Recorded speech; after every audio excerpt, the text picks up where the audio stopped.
But San Francisco was always a place to grow, and that's what it was said in the book, you know. And if you notice that anybody who becomes famous, they come through here. They don't stay here. When you stay here, that's the end. Okay. All right, just like me. All right. Yeah, that's true. Because like Chappelle has a big connection with the punchline. He loves this place. He loves this place, but he does not stay here. Right. Stays in Ohio. Right. And so it's like a place to develop.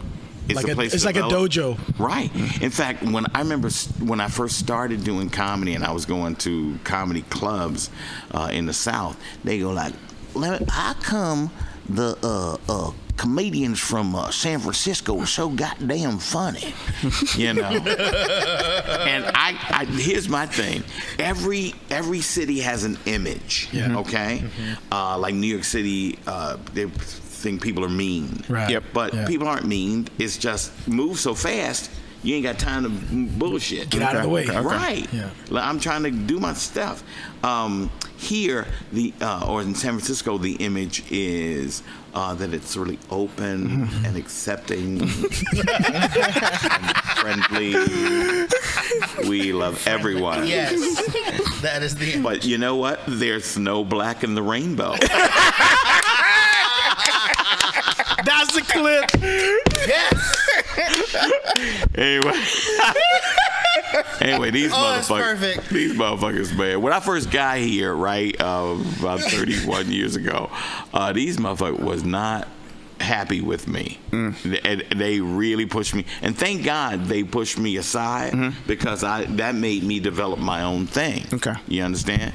And so I went from being a nobody to automatically being somebody because you stopped me from working. Yeah. So I had to create my own work. I had to create my own stuff. Yeah. Yes. And I got to tell you, once I created my own room, I had one room. When I came into the room, it was the art gallery. When I came into the room, it was 3 people. It was the host. It was 2 people in the audience. All right? When I started hosting it, 70 people. Boom. Like that. Yeah. All right?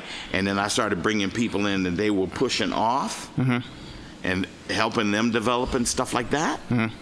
Made a big difference. Yeah. And then people saw, oh wow, you took this room from 3 to 70. Then everybody, so I had a room. I was like AT&T, bro. I had a room every night. I was like the Monopoly. You see. So go ahead. What as a producer, what's the key? What's the key to get the room from 3 to 70? Well, nowadays come on. Nowadays you have digital media. Yeah. And here's the thing. If it's kind of like if you overdo your advertising, right? And if you know, I know you remember when I was at the Brainwash. Yeah. Everywhere I would go, I said, "Hey, y'all need to come."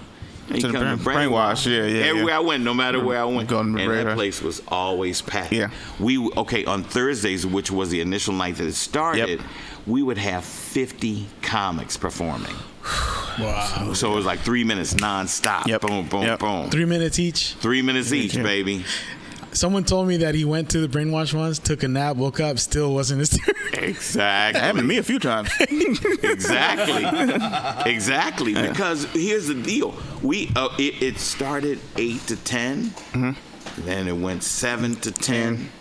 Then it went 6:30 to 11, and then started going to midnight because so many people were showing up. Yeah. So many people. I stopped going because of that, because I'm like, yo, if you get there late, you buried. Yeah. I'll tell you, this is how I came up with my style of comedy, because you was hosting at the Brainwash. I told you this one time. So you said a comic was sleeping. One time got off work, I was sleeping there, and this wasn't even a comic. This was a coworker. Oh, bro. He was his one and only time. Yeah. He said the host told him, you probably shouldn't do this. And I'm assuming probably was. So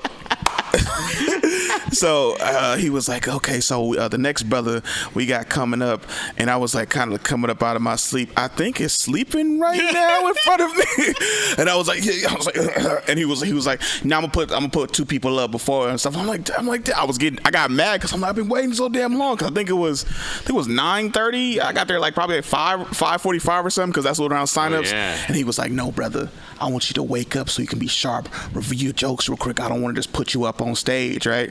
And then so watching the next two comics, there was a lot of deadpan, a lot of awkward comedy going like that. And the room was packed initially, but then everybody at that point had moved outside because it was like, I did my stuff, I'm gonna hang out outside. So I saw all these deadpan people going up there, and I was just like, man, this is boring. I was like, this is why I fell asleep.